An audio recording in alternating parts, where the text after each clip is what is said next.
नमस्कार, मी ज्योतिषाचार्य तटकरे गुरुजी.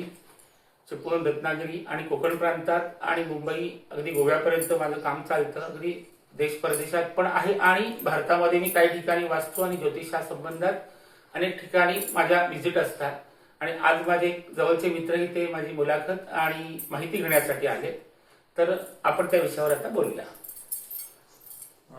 महाराज, ज्योतिषशास्त्राची आजच्या काळामध्ये काय कितपत गरज वाटते? अच्छा, चांगला प्रश्न आहे. ज्योतिषशास्त्र हे क्लिष्ट किंवा अत्यंत असं गूढ शास्त्र असं म्हणून समजलं जातं समाजामध्ये.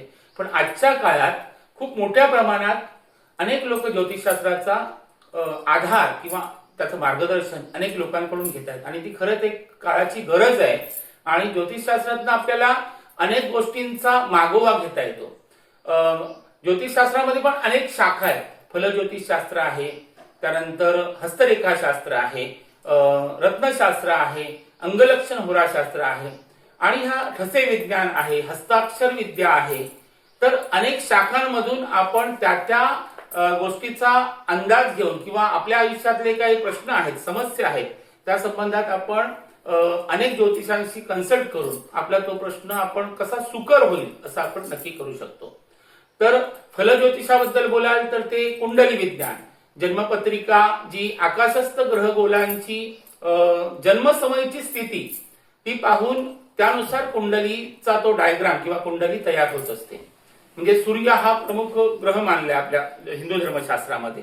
आणि मग चंद्र, मंगळ, बुध, गुरु, शुक्र, शनी, राहू, केतू आणि आता संशोधन नंतर झालेले नेपच्यून, त्याच्यानंतर हर्षल आणि प्लुटो हे ग्रह आहेत. तर या ग्रहगोलांची आकाशस्थ स्थिती म्हणजेच कुंडली आणि त्या कुंडलीनुसारच त्या व्यक्तीच्या आयुष्यातील चढ उतार किंवा त्याच्या आयुष्यातील प्रगती याचा आपल्याला अंदाज त्या शास्त्रानुसार घेता येऊ शकतो. ज्योतिषशास्त्रातून तुम्हाला म्हणजे कुंडली तर आहे आणि अशा हे वेगवेगळ्या शाखांमधून आपण आयुष्यामध्ये नेमकं आपलं क्षेत्र कोणतं आहे, कुठल्या क्षेत्रात आपल्याला चांगलं यश मिळू शकतं. त्याचबरोबर आपण जसं होराशास्त्र की त्यामुळे आपण मुहूर्त विज्ञान की कुठल्या शुभ योगावर आपण आपलं कुठलं तरी महत्वाचं काम केलं पाहिजे ह्याचा विचार होतो. होरानुसार आपण त्या तासानुसार त्या ग्रहांचा होरा असेल तर त्या विशिष्ट उपासना पण केल्या जातात. किंबहुना परदेशातील काही संशोधक जे अवकाश यानात सोडण्याचं कार्य करतात ते सुद्धा प्रॉपर एकादशी बघून आपल्या भारतीय विज्ञानाचा आधार घेऊन त्यानुसार सुद्धा ते त्याप्रमाणे त्यांच्या वैज्ञानिक गोष्टींच्या घडामोडींचा आधार घेतात. म्हणजे विज्ञानालाही ज्योतिषशास्त्राची गरज आहे ह्यातून अधोरेखित होते. आता वास्तुशास्त्राचा आजच्या काळात म्हणजे बरेच जण पाहतात, हा हे गरजेचं आहे का? वास्तुशास्त्र पाहून आपण वास्तू बांधणं? हो, जरूर. कसं आहे, वास्तुशास्त्र म्हणजे तरी काय, तर ते एक आपण म्हणतो आपण भूतलावर पृथ्वीवर राहणारा मानव हा प्राणी किंवा मानव समाज आहे. तर पृथ्वीवर जी काय आपण म्हणतो दिशांचं विज्ञान आहे, पूर्व, पश्चिम, दक्षिण, उत्तर, त्यानंतर उपदिशा, आग्नेय, ईशान्य, वायव्य आणि नैऋत्य. आणि त्यानंतर मग त्या आणखी 16 दिशांचा विचार केला जातो की ईशान्य पूर्व, ईशान्य उत्तर, अशा ह्या 16 दिशानुसार आपण नैसर्गिक जे काही वातावरण आहे त्याचा त्या वास्तूवर आणि त्या व्यक्तीच्या एकंदरीत आयुष्यावर काय परिणाम होईल त्यानुसारच वास्तुशास्त्राचा उगम झाला आहे. वास्तुशास्त्रानुसार भूमी निवडताना म्हणजे जागा निवडताना ती उत्तरेकडे उतार असणारी, ईशान्येकडे उतार असणारी, त्याचबरोबर पूर्वेकडे उतार असलेली जर तुम्ही जागा निवडली तर ती अत्यंत शुभ समजली जाते. त्याच्या उलट जर तुमचं नैऋत्येला किंवा दक्षिणेला उतार असेल तर ती जागा एकतर आपल्याला प्रॉपर कंपाऊंड वॉल करून ती आपल्याला समतल करावी लागते आणि त्यानुसार परत ती ईशान्य पूर्वेकडे जर आपल्याला नॉर्मल काही उतार करता आला अगदी 1-2 फुटाचा तर आपण ती जागा वास्तूसाठी वापरू शकतो. म्हणजे वास्तुशास्त्रात काही रेमेडी आहेत, काही त्याच्यावर उपाययोजना पण आहेत. आता वास्तुशास्त्रानुसार जर तुमचं नैऋत्येला खड्डा असेल किंवा तिथे जर टॉयलेट किंवा संडास अशी योजना असेल तर त्या घराण्यामध्ये 100% आरोग्याला प्रॉब्लेम होतात. हे मोठ्या प्रमाणात आपल्याला लक्षात आलंय. ईशान्य ही ईश म्हणजे परमेश्वराची दिशा मानली जाते. ईशान्येला जर तुमचं शयनगृह किंवा मग तुमचं जर टॉयलेट असेल तर ते अत्यंत अशुभ समजलं गेलंय. की त्यामध्ये अत्यंत दीर्घ असे आजार होऊ शकतात. आणि हे म्हणजे तुम्ही प्रत्यक्ष अनुभवास आलेल्या ह्या गोष्टी आहेत. आणि त्यामुळे ह्या गोष्टी आपल्याला टाळता आल्या तर आपण आपली वास्तू अत्यंत, ज्याला आपण म्हणतो होकारात्मक ऊर्जा आहे, पॉझिटिव्ह ऊर्जा आपण तिथे निर्माण करू शकतो. वास्तुशास्त्र म्हणजे एक प्रकारचं विज्ञानच आहे की सूर्योदय आपला पूर्वेला होतो, त्यानंतर दक्षिणायन उत्तरायणानुसार त्याच्यामध्ये थोडा फरक होतो, पण तरीही सूर्याची ऊर्जा, त्यानंतर वायूची ऊर्जा, ही सगळी पंचमहाभूत आहेत, त्यांची जी ऊर्जा आहे त्या वास्तूला मिळावी. त्यासाठी वास्तुशास्त्राचा तिथे अभ्यास करून जर आपण वास्तू त्याप्रमाणे जर बांधली, किंवा भूमी निवडताना सुद्धा वास्तुशास्त्रात असं म्हटलंय की नदी किनारी मग उंच डोंगरावर वास्तू असू नये. आता तुम्ही गड किल्ले जर एखादा मला असा प्रश्न विचारू शकतो की गड किल्ले, आता ते त्या राजे महाराजांनी जे गड किल्ले आणि अर्थात त्यांनी त्याचं संवर्धन केलं, त्यावेळची दळणवळण व्यवस्था ही वेगळी होती, घोडदळ पायदळ वगैरे. आता काही ठिकाणी असं म्हटलं हत्ती सारखे प्राणी सुद्धा काही ठिकाणी आपल्याला दौलताबाद किल्ला असो किंवा अशा काही किल्ल्यांवर वर नेण्याची व्यवस्था होती. शिवरायांनी तर अगदी रायगडापर्यंत पण काही काही ठिकाणी असे त्यांचे हे सगळे दळणवळण व्यवस्था अत्यंत डेव्हलप केली. अर्थात त्या काळानुसार त्यांचं ते वाखाणण्यासारखंच होतं. म्हणजे शिवरायांबद्दल काय बोलावं, म्हणजे ते तर देवच आहेत आपल्यासाठी. आणि अशा राजे महाराजांनी जी काही गड किल्ल्यांची निर्मिती केली ती सुद्धा वास्तूनुसारच त्याचा विचार केला गेलाय. तिरुपती देवस्थान हे सुद्धा एक वास्तुशास्त्राचा उत्तम नमुना आहे. आपली अंबाबाई, कोल्हापूरची अंबाबाई, महालक्ष्मी, त्या देवस्थानाची निर्मिती सुद्धा वास्तुशास्त्रानुसारच अत्यंत नियोजनबद्ध केलेली आहे, हे आपल्याला आढळून येईल. त्याचबरोबर आपली जी ज्योतिर्लिंग आहेत भारतातील, अगदी केदारनाथापासून रामेश्वर पर्यंत एका सरळ रेषेत, त्याचबरोबर त्यांचं जे विज्ञान आहे ते सुद्धा वास्तूला अनुरूपच आहे. आणि वास्तू हे काय एक कपोलकल्पित किंवा एक ज्योतिषशास्त्रीय, ज्याला आपण म्हणू की एक बागुलबुवा कोणी उभा केलाय, तर असं नाहीये. तर वास्तुशास्त्र ही एक विज्ञानाला सांगड घालणारी रचना आहे. तर त्या गोष्टीचा आधार घेऊन आपण आपली ऊर्जा, वास्तूची ऊर्जा आणि वास्तूचं एकंदरीत ज्याला आपण म्हणतो की त्याची रचना ती चांगली करून आपल्या, आणि वास्तुशास्त्राचा अत्यंत मोठ्या प्रमाणात मानवी जीवनावर किंवा त्या घराचा जो प्रमुख पुरुष आहे त्याच्यावर मोठ्या प्रमाणात परिणाम होतो. त्याची प्रगती, त्याचे यश, त्याची जी काही धडपड आहे त्यानुसार त्याला मिळणारं यश, ह्या सगळ्या गोष्टी जर आपल्याला पाहायच्या असतील तर वास्तुशास्त्राचा आधार घेऊन चांगल्या वास्तुतज्ञाची व्हिजिट करून आपण त्यामध्ये जे आवश्यक काही बदल. आता दुसरा एक प्रश्न असा निर्माण होतो की मुंबई, पुणे, नाशिक, अशी काही आता औरंगाबाद किंवा आपला जी काय संभाजीनगर म्हणतो आपण आता, तर ह्या काही मुख्य शहरांमधली जी काही रचना आहे तिथे आपण म्हणतो की फ्लॅट सिस्टम आहे, तर तिथे आपण मोठे बदल नाही करू शकत. वास्तूमध्ये प्रत्यक्ष बदल न करता आपण तिथे तोडफोड विरहित काही अंतर्गत रचना जर आपण बदलली तरी सुद्धा वास्तूचा आपल्याला चांगला फायदा होऊ शकतो आणि आपल्या प्रगतीसाठी त्याचा 100% अगदी निश्चित फायदा होतो. आणि हे अनुभवास आलेल्या गोष्टी आहेत. आता लग्न जमवताना पत्रिका पाहिली जाते, ही नेमकी काय पाहायला पाहिजे की नको पाहिजे? आता कसं आहे, त्याच्यात सुद्धा एक म्हणजे त्याला आपण म्हणतो, आता बहुतांशी प्रेम प्रकरणांची जी काही प्रकरणं माझ्याकडे मोठ्या प्रमाणात मुलं मुली पण येतात, पालकही येतात. प्रेम प्रकरणातनं जेव्हा ते येतात तेव्हा बहुतांशी ते परमेश्वरी योजनेनुसार सुद्धा ती रचना कुंडलीतली बऱ्यापैकी 80-90% जमलेली असते, असं माझ्या अनुभवास आलं. पण बहुतांश एक थोडं अट्रॅक्शन म्हणून फक्त जे एक प्रेम प्रकरणात येतात किंवा थोडंसं आपण म्हणतो ना एक त्याला आपण शोबाजी म्हणू अगदीच बोलायचं झालं तर, ते त्यांची टिकत नाहीत. किंबहुना आता घटस्फोटांचं प्रमाण पण वाढायला लागलंय. तर पत्रिका का पाहावी, तर आपल्या कुंडलीतल्या शुक्र म्हणा किंवा गुरु म्हणा अशी काही मुख्य ग्रह आहेत जे तुम्हाला गृहस्थाश्रमाला किंवा वैवाहिक सौख्य असो किंवा ओव्हरऑल तुमच्या आयुष्यासाठी शारीरिक, मानसिक, बौद्धिक आणि एकंदरीत संसारिक गोष्टीसाठी उपयुक्त गोष्टी ज्या असायला पाहिजे त्या दृष्टीने ग्रह पोझिशन दोघांची जर मॅच असेल तर त्याचा खूप फायदा होतो. आणि म्हणून पत्रिका पाहणं हे अत्यंत आवश्यक आहे असं माझं वैयक्तिक मत आहे. आणि त्याचा अनुभव सुद्धा लोकांना आहे. अर्थात त्याचा बागुलबुवा पण होता कामा नये की बाबा जे गरजेचं आहे त्या मुद्द्यांवर प्रकाश टाकून. आता जे काही आपली गुणमेलन सारणी आहे एक ढोबळमानाने आहे, पण नुसतं गुणमेलन पाहून 36 गुण जमून सुद्धा प्रॉब्लेम झालेली कुटुंब मी पाहिली. त्यामुळे आपण नुसतं कुंडली गुणमेलन जमलं म्हणूनच ते लग्न अत्यंत योग्य आहे असंही नाही म्हणू शकत. तर कुंडलीतली ग्रहस्थिती काय आहे त्याचा एक थोडासा आपण खोल अभ्यास करून त्याच्यातनं आपण तो निर्णय देऊ शकतो की यांचा संसार सुखाचा राहील का. अर्थात संसारामध्ये थोडं 19-20 चालेल, पण तरी देखील अत्यंत टोकाचं त्यांच्यामध्ये मतभेद किंवा ज्याला आपण म्हणतो दोन टोकं होता कामा नये. कारण हल्लीच्या समाजामध्ये मुलगा मुलगी दोघंही कमावते आहेत आणि त्याच्यामुळे समाज रचनेवर खूप म्हणजे अर्थात ती चांगली गोष्ट आहे. स्त्रियांचा पुरुषांबरोबर समानतेने एक चांगला विकास होतोय आणि अत्यंत चांगली चांगली कामं आपल्या महिला भगिनी आणि मुली मोठ्या प्रमाणात चांगले करत आहेत. पण थोडासा आपण म्हणतो की समान धागा जर पकडला तर दोघांच्या व्यवहारामध्ये किंवा पगारामध्ये जर मोठा फरक असेल तर थोडासा बॉसिझम वगैरे ह्या गोष्टी होऊ शकतात आणि त्यामुळे तुम्ही जर घटस्फोटाकडे जात असाल तर ती अत्यंत धोकादायक गोष्ट आहे. कारण एकत्र राहून म्हणजे एकमेकाला सामावून घेऊन जर ते तुम्ही चांगलं चालवलं तर त्याला खूप फायदा होऊ शकतो. त्यामुळे घटस्फोटाचं प्रमाण समाजामध्ये कसं कमी होईल किंबहुना कशी परिस्थिती ओढावली असेल. माझ्याकडे महिन्यात नाही म्हटलं तरी 10-15 केसेस अशा आता सध्या येत आहेत की आम्ही काय करू, वेगळं व्हावं का वगैरे. तर आमचा 100% 99% प्रयत्न असतो की त्यांचा संसार कसा सुखाचा करता येईल आणि त्यानुसार त्यांना योग्य रेमेडी किंवा योग्य त्याच्यावर उपचार देऊन आपण ते मग मानसिक पण असतील किंवा काही व्रतवैकल्य काही उपासनेतनं पण आपण त्याची तीव्रता कमी करू शकतो.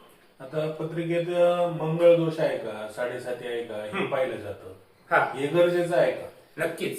मंगळ दोष म्हणजे मुळात मंगळ दोषावर लोकांचं असं म्हणणं आहे की मंगळ दोष म्हणजे काहीतरी विशेष आहे किंवा किंबहुना मुलाला किंवा मुलीला जर मंगळ असेल तर मग ती मंगळाचीच असायला पाहिजे असं मोठ्या प्रमाणात सांगितलं गेलंय. अर्थात टेक्निकली ते जरी बरोबर असलं तरी सुद्धा मंगळ म्हणजे काय आहे तर मंगळ हा सेनापती ग्रह आहे आणि संरक्षण व्यवस्था ही मंगळाच्या अधीन आहे. आणि तो जर मंगळ जर तुमचा स्ट्रॉंग असेल किंवा आपण म्हणतो प्रथम स्थानी, चतुर्थ स्थानी, सप्तम स्थानी, अष्टम स्थानी आणि व्यय म्हणजे 12 स्थानी जर मंगळ असेल तर तो मंगळ आहे पत्रिकेमध्ये असं समजलं जातं. याचा अर्थ असा नाही की ती मंगळ म्हणजे अत्यंत उग्र आहे का किंवा असं त्रासदायक ते व्यक्तित्व आहे का, असं अजिबात नाही. एक मात्र नक्की, आपल्या शरीरातील रक्तावर मंगळाचा प्रभाव आहे. त्याचा वर्ण सुद्धा रक्तवर्ण म्हणजे लाल रंग सुद्धा मंगळाचा आहे. तर मंगळ हा अत्यंत थोडा प्रखर किंवा ज्याला आपण म्हणतो की संरक्षण व्यवस्था सांभाळणारा तो जर पत्रिकेमध्ये जर स्ट्रॉंग असेल किंवा ज्याला आपण मंगळ दोष जर पत्रिकेमध्ये आला असं जेव्हा म्हटलं जातं तेव्हा त्या व्यक्तीमध्ये एक विशिष्ट अशी ऊर्जा असते. त्या ऊर्जेला अनुरूप त्याचं जर सहचारी किंवा ज्याला म्हणतो आपण सहधर्मचारिणी जर मिळाली तर त्यांचा संसार अत्यंत चांगल्या तऱ्हेने फुलू शकतो किंवा त्यांची प्रगती होऊ शकते. शारीरिक मानसिक सगळ्या लेवलला ते एकमेकाला चांगली साथ देऊ शकतात आणि म्हणून मंगळ दोषाचा विचार त्या अर्थाने केला जातो. अर्थात कधी कधी मंगळ दोषाचा जो बागुलबा त्याचं अत्यंत एवढं ओहापोह करायची गरज नाहीये. मंगळाला अनुरूप तर पत्रिका म्हणजे म्हणूनच कुंडली पाहणं त्यासाठी खूप गरजेचं आहे. विवाह गुणमेलन त्याच जोडीला जर लग्न जमवताना दोघांच्या जर कुंडल्यांचा अभ्यास जर आपण उत्तमरित्या जर एखाद्या चांगल्या तज्ञांनी केला तर तो त्यावर एका निर्णयाप्रत जाऊ शकतो की हे लग्न कितपत चांगलं यशस्वी होऊ शकतं.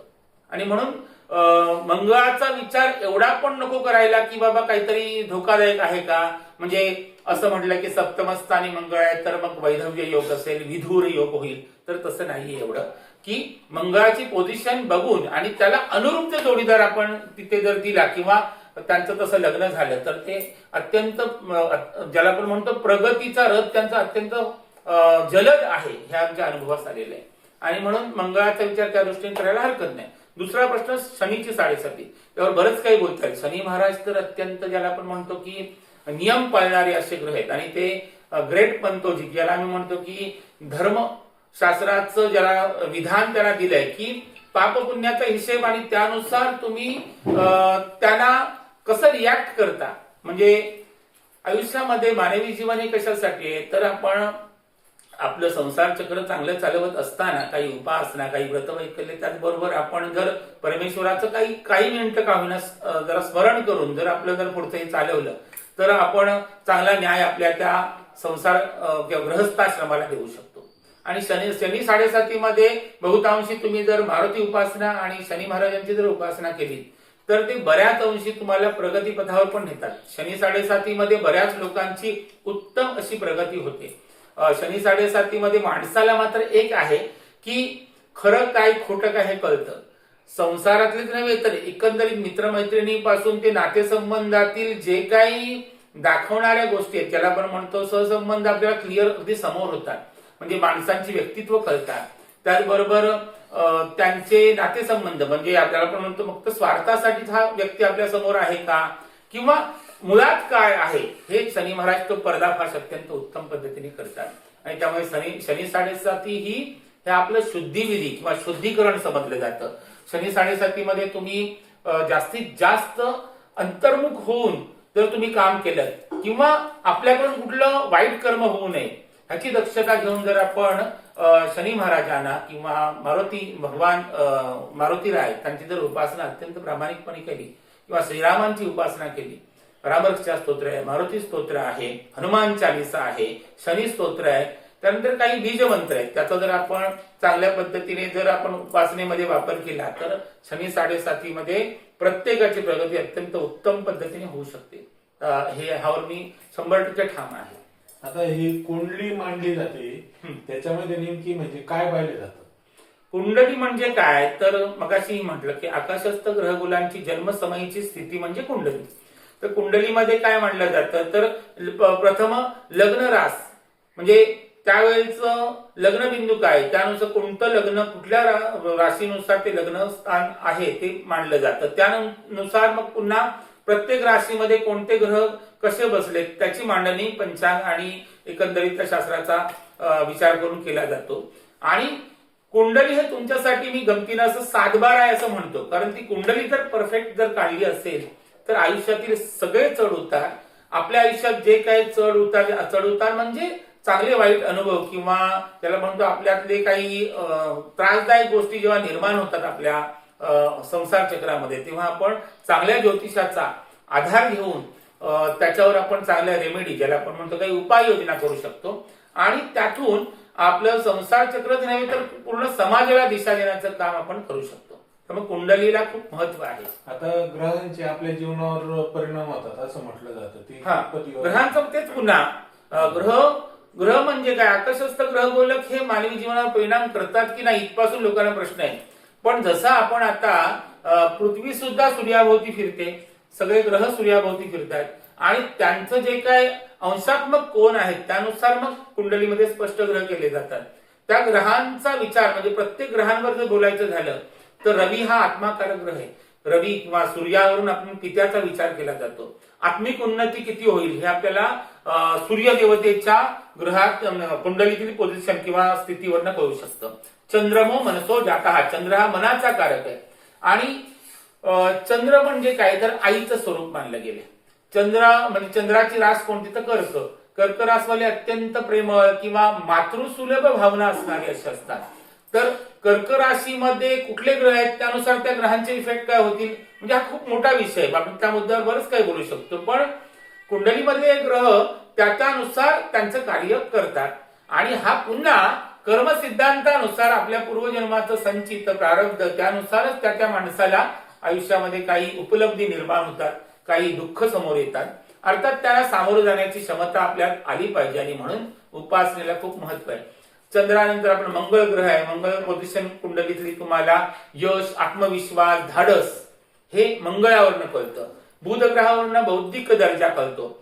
बुध ग्रहावरनं व्यापाराचा विचार केला जातो. बुध ग्रहावरनं शिक्षणाचा विद्यास्थान जे पंचम स्थान आहे त्यानुसारच बुधाचा विचार आपल्याला शिक्षण क्रम, उच्च शिक्षण आणि बुध हा तसा सौम्य ग्रह आहे. कुंडलीमध्ये बुध कुठल्या ग्रहाबरोबर आहे, कोणत्या स्थानात आहे त्यानुसार त्या व्यक्तीचं उच्च शिक्षण होईल का, त्या व्यक्तीचं कुठल्या क्षेत्रात त्याला यश मिळेल हे सुद्धा कळू शकतं.